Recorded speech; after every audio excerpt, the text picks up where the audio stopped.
Bab 51. Mantra Sihir. Mendengarkan pertanyaan Harliye ini, senior berbaju ungu hanya tersenyum dan menjawab, tentu saja. Api sejati yang aku jumpa lumayan banyak, tetapi api sejati berwarna emas ini, aku pertama kali melihatnya.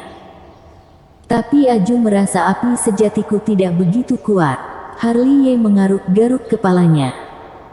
Api sejati lahir dari langit bumi, memiliki kesucian alami, tentu saja akan terkendali oleh kultivasi tuannya.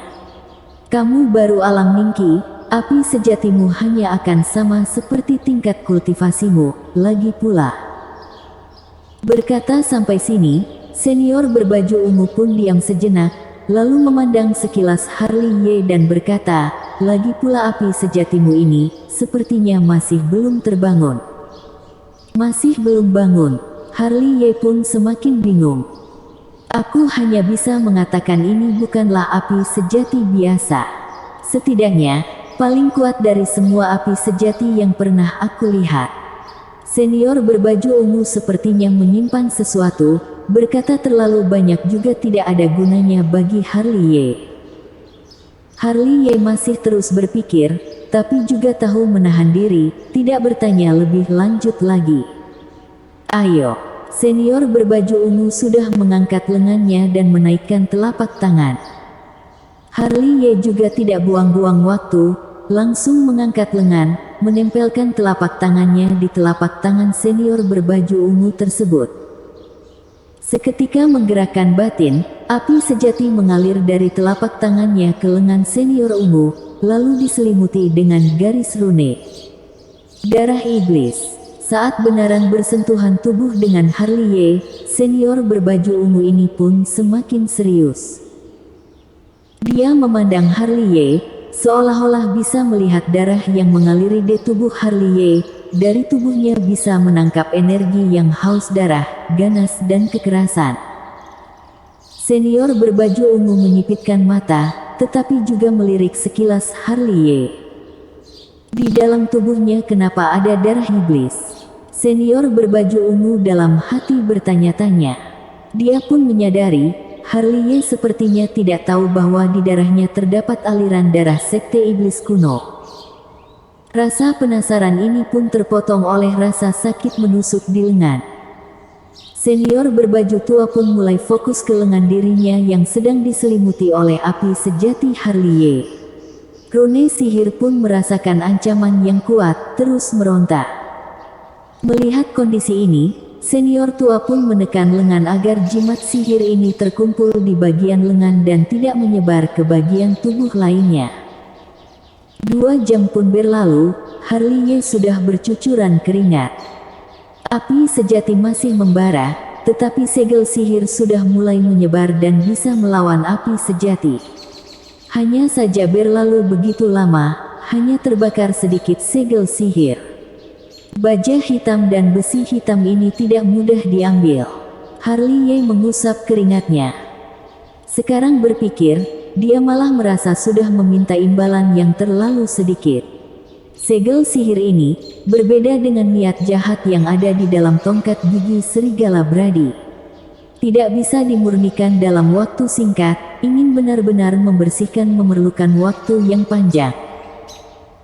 Harliye menguras banyak tenaga. Telapak tangan senior berbaju ungu pun pelan-pelan diletakkan di bahu Harliye, esensi pun mengalir masuk ke dalam tubuh Harliye. Esensi masuk ke tubuh, membuat stamina Harliye kembali pulih. Saudara hanya perlu memurnikan salah satu segel sihir saja. Segel sihir ini saling berhubungan, satu segel sihir berhasil dimurnikan, aku ada cara untuk membuka semua segel sihir. Baik. Harliye mengangguk kepala, menghirup napas dalam-dalam, api sejati kembali membara. 12 jam berlalu, pertama kali merasa kelelahan, lalu menarik kembali api sejati. Saat ini melihat lengan senior berbaju ungu, segel sihir yang ada di sana sudah berantakan, garis segel sihir yang berhubungan ini pun mulai redup. Senior berbaju ungu ini benar adalah master kuat, dua jari ditekan ke tangan, dimulai dari bahu terus-menerus turun ke bawah, sampai segel sihir di lengan semuanya dipaksa keluar olehnya. Harley Ye tidak mengganggu, pelan-pelan keluar dari halaman kecil ini. Kembali ke halaman belakang, dia baru mengeluarkan tas penyimpanan senior berbaju ungu dan melihat sekilas, lalu membuatnya terkejut. 500.000. Melihat jumlah batu spiritual, dia pun menelan air liur. Orang kaya. Jantung Harley Ye pun berdetak kencang. Dia pernah berpikir bahwa senior berbaju ungu akan memberikan dia banyak batu spiritual, tetapi ini sudah di luar perkiraannya. Harley Ye mendesis, barulah menyadari di dalam tas penyimpanan ini selain 500.000 batu spiritual, juga selembar kertas. Membuka selembar kertas ini dan melihatnya, tongkat besi ini anggap saja partai Tianmen memberikan pada saudara kecil. 500.000 batu spiritual, dikembalikan seperti jumlah asli. Ternyata benaran orang partai Tianmen. Harley Ye mengelus dagunya. Dia pun keluar dari halaman belakang, tiba di jalan raya. Suasana hati sangat baik, 500.000 batu spiritual kembali lagi, membuat dia sedikit ada kepercayaan, ada uang di tangan, memang lebih tenang. Langit sudah malam, tetapi orang yang lalu lalang sangatlah ramai, suara teriakan obral juga terus terdengar. Harley Ye tidak langsung pulang, melainkan jalan-jalan terlebih dahulu, tatapan mata melihat stand yang ada di dua sisi jalan, mencari baja hitam dan besi hitam yang dia butuhkan. Akhirnya dia berhenti di depan stand milik Pak Tua Mesum. Baja hitam dan besi hitam. Harley Ye baru berhenti, tatapan mata langsung tertuju di dua buah batu, satu hitam, satunya kilat. Ukuran tidak termasuk besar, hanya seukuran telur ayam. Kedatangannya tetap saja tidak menarik perhatian Pak Tua Mesum ini, karena Pak Tua ini hanya melihat wanita yang lalu lalang, wajah muncul senyuman licik. Tidak tahu kenapa, melihat muka Pak Tua ini, Harley Ye muncul niat ingin menendangnya. Pak Tua, masih lihat wanita, barang aku ambil langsung ya. Pak Tua menoleh kembali, berdeham, mengelap air liur yang mengalir dengan tenang. Ekspresi pun berubah 180 derajat, lalu merapikan jenggotnya, seolah-olah master hebat.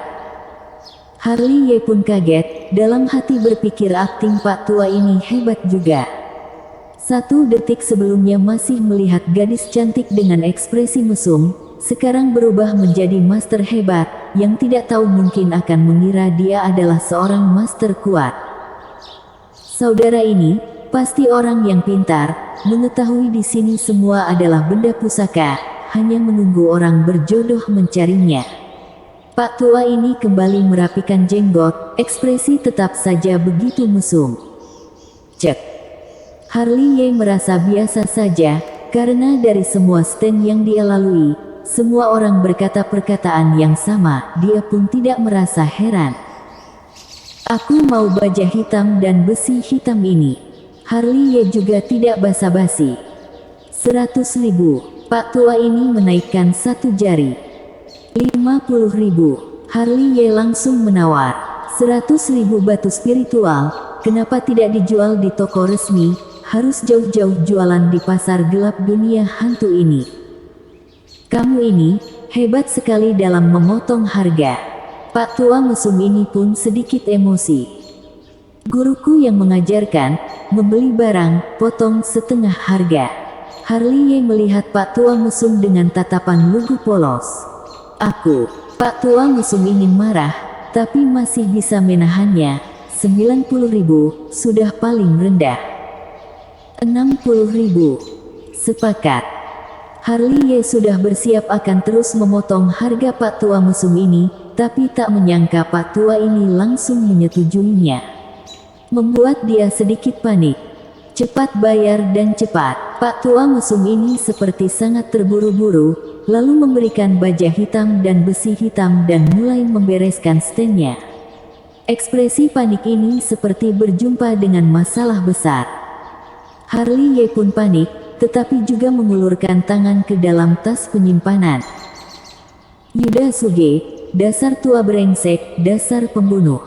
Masih belum mengeluarkan batu spiritual, Harley Ye pun mendengarkan suara teriakan marah dari kejauhan. Dia pun melirik, di kejauhan ada seorang senior gemuk yang bergegas menyerang ke sini. Melihat keadaan ini, Harley Ye akhirnya mengerti, kenapa Pak Tua Mesum ini begitu terburu-buru. Ternyata ada orang yang datang mencarinya. Dalam hati berpikir, tetapi Harley Ye tetap mengeluarkan batu spiritual, membeli barang haruslah membayar. Tetapi, dia masih belum sempat memberikan batu spiritual, Pak Tua Mesum ini sudah kabur, kecepatan sangatlah cepat. Brengsek. Setelah Pak Tua Mesum kabur, Pak Tua Gemuk pun mengejar. Jalan raya yang awalnya ramai, karena dua Pak Tua ini pun menjadi lebih meriah.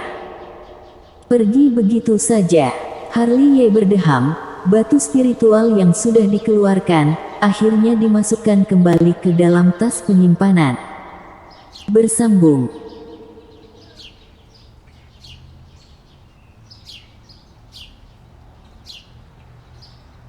Bab 52. Cambuk besi yang tidak ada reaksi. Mengelilingi ke sekitar, melihat tidak ada yang menarik, Harley Ye pun pergi dari jalan yang ramai ini. Baru masuk ke dalam penginapan, Brady langsung muncul menarik tangan Harley Ye dan berteriak, "Kamu ya, aku mengira kamu sudah dibunuh. Kamu sudah mengatakan, selama acara pelelangan, dilarang berkelahi pribadi. Candramu seberapa berani juga tidak berani datang mencariku." Sambil berkata, tidak lupa mengeluarkan sebuah tas penyimpanan diberikan pada Brady. "Ini, 30.000 batu spiritualmu." Menerima tas penyimpanan, Brady melihat sekilas, lalu menatap Harley Ye dengan tatapan kaget. "Kenapa kamu masih ada batu spiritual?" "Dapat di jalan." "Dapat." Brady terus mengejar di belakang Harley Ye. "Dapat di mana? Aku juga mau pergi ambil satu keranjang." "Partai Tianmen." Setelah menjawab, Harley Ye pun mengulurkan pinggang, sambil berjalan ke kamarnya. "Hari ini sangat lelah, cepat istirahat sana." Brady masih ingin bertanya, tetapi Harley Ye sudah menutup pintu kamarnya. "Dapat di Partai Tianmen." "Siapa yang percaya?" Brady pun tidak percaya, memegang tas penyimpanan yang berat ini, dia pun tersenyum. Masuk ke kamar, Harley Ye langsung mengunci pintu, mengeluarkan labu kecil ungu emas. Dia seolah-olah langsung mengingat kemarin malam meminum cairan spiritual yang ada di dalam labu kecil ini, badan pun merasa seperti dibakar, kepala sangat pusing, bahkan sampai sekarang masih trauma. Badan seperti terbakar, kepala seperti akan meledak, bahkan kultivasi meningkat langsung hingga alam ningki level 8, cairan ini pasti ada masalah. Harley Ye pun menuangkan setetes cairan spiritual ini. Cairan spiritual ini berwarna ungu, transparan. Ini adalah penyatuan cairan spiritual dan cairan energi, aroma obat sangat pekat, mendengus membuat hati merasa tenang. Tidak ada masalah. Menatap sejenak, Harley Ye baru mengelus dagu, tidak ada bedanya. Sambil berkata dia pun meminum setetes cairan spiritual ini. Sama seperti sebelumnya, cairan spiritual ini masuk ke tubuh, berubah menjadi energi murni menyatu dengan tubuh, tidak ada rasa panas seperti kemarin malam. Aneh. Merasa baik-baik saja, Harley Ye pun mengaruk-garuk kepala. Selanjutnya dia terus meminum beberapa tetes cairan suci, badan tetap tidak merasakan rasa sakit seperti kemarin, melainkan badan terasa hangat. Aneh sekali. Harley Ye pun menenangkan pikiran, lalu mengeluarkan tongkat besi hitam yang berhasil dibeli di acara pelelangan hari ini. 50.000 batu spiritual baru membelimu, kamu jangan mengecewakanku. Sambil berkata, Harley Ye pun memasukkan tongkat besi hitam ini ke dalam mulut labu emas ungu. Wush! Tongkat besi baru masuk, labu emas ungu langsung bergetar. Melihat keadaan ini, mata Harley Ye pun berbinar, menggosok-gosok tangan, tatapan mata tertuju pada labu emas ungu. Berharap labu emas ungu ini bisa menemukan keajaiban dari tongkat besi ini. Hanya saja, labu ungu emas ini hanya bergetar satu kali lalu diam berdiri di atas meja. Selain kadangkala mengeluarkan energi ungu, sudah tidak ada reaksi lain lagi. Tidak ada apa-apa lagi. Harley Ye pun kaget, mengambil labu emas ungu dan digoyang beberapa kali. Setelah itu dari mulut labu melihat ke dalamnya. Dia menyadari tongkat besi yang ada di dalam labu emas kecil ini tidak ada perubahan, mengapung dengan damai di dalamnya. Energi ungu yang mengalir keluar juga tidak ada hubungan dengannya. Tidak tahu berlalu berapa lama Harley Ye baru menyimpan labu emas ungu ini. Brengsek, 500.000 batu spiritual, hanya untuk membeli tongkat besi tak berguna ini. Wush. Labu emas ungu ini sepertinya mendengar makian Harley Ye, pun bergetar seolah-olah berkata, kamu jangan semua barang dimasukkan ke dalam perutku. Loh. Labu emas ungu pun memuntahkan tongkat besi hitam keluar. Sombong sekali. Harley Ye pun marah. Tidak memedulikan labu emas ungu ini, melainkan mengambil tongkat besi hitam itu. Mengamati secara dekat, dia baru menyadari tongkat besi ini adalah sebuah cambuk, tidaknya berkarat, juga banyak lubang, tidak tahu ada akan keajaiban apa. Bisa menarik perhatian api sejati, aku tidak yakin kamu hanya cambuk besi biasa, ujar dalam hati. Harley Ye masih tidak menyerah, mengeluarkan api sejati, mulai membakar cambuk besi hitam ini. Api sejati emas membara, membuat suhu di kamar langsung naik. Di bawah pembakaran api sejati, cambuk besi hitam tetap saja tidak ada perubahan, seolah-olah tidak takut dengan api sejati. Membuat Harley Ye mengerutkan kening.